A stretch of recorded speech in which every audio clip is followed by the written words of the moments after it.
Hello, Capsuleers, Salus Roska here. So, let me explain or debunk some of the myths about botting, and so that you understand what we're dealing with here. There are like three kinds of bots, or botters, and actually two of them are not harmful. I mean, not in a pragmatic way. There's the kind of botter, like even now, here with my tablet. My PC is upstairs.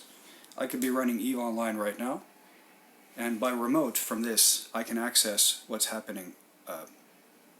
I can play it by remote, and I could just do this here, or I could be at my Shoreline Marina project, or at work if I have a work where I have time to look at a screen.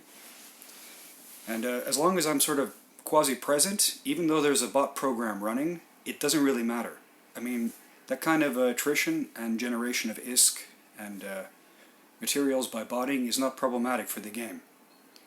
And technically, it's kind of legal. I mean, even though you're running it's illegal that you're running the bot program, but you are not completely AFK.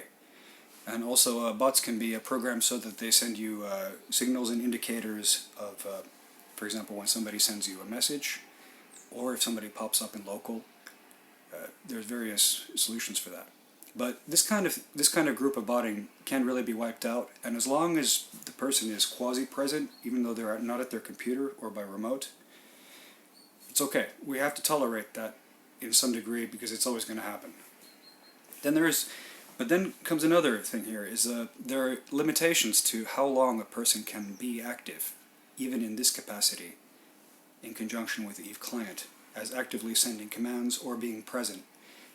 Standard human needs 6 to 8 hours per day, averaging out over a week. You can go like 1 hour a night, you can do a whole night, you can do 2 nights. 3 nights, man, I promise you, you're losing your mind.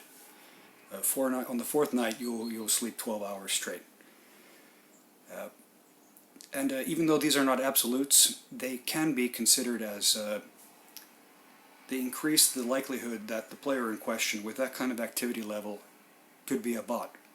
And I totally believe that CCP, I mean, I'm not proposing that they would auto-ban anybody that has activity levels that seem to be inhuman, unless we're talking something ridiculous like 23 hours, 7 days a week. That's a bot, that's account sharing, absolutely. That's just a clear, there's no other way. It cannot be a person at their PC, or even by remote, sending those commands for that duration.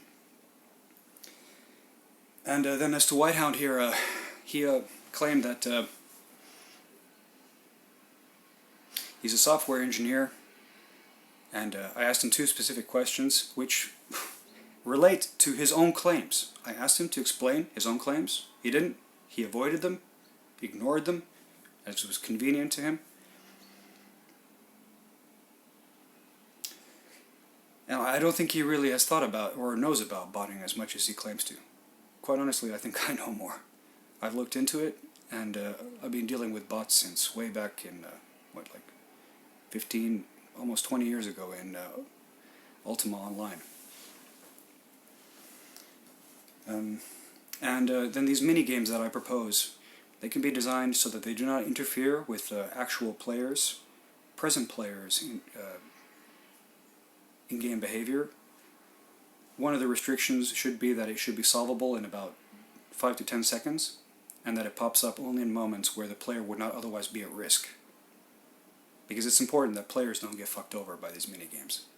Only bots. And bots will get fucked over by the nature of these minigames being dynamic, random, morphing, having elements to them that in order to program a bot for it, it exponentially creates complications for bot programmers. And CCP can also update, cycle them in and out, make variances, such that instead of CCP running after botters, the botters have to keep adapting to CCP's new standards. So instead of being reactive, CCP can become proactive. Okay, sorry this got a little bit long, but I hope I summed it up here, and that some of this makes sense to you. Take care. Salus Roska out.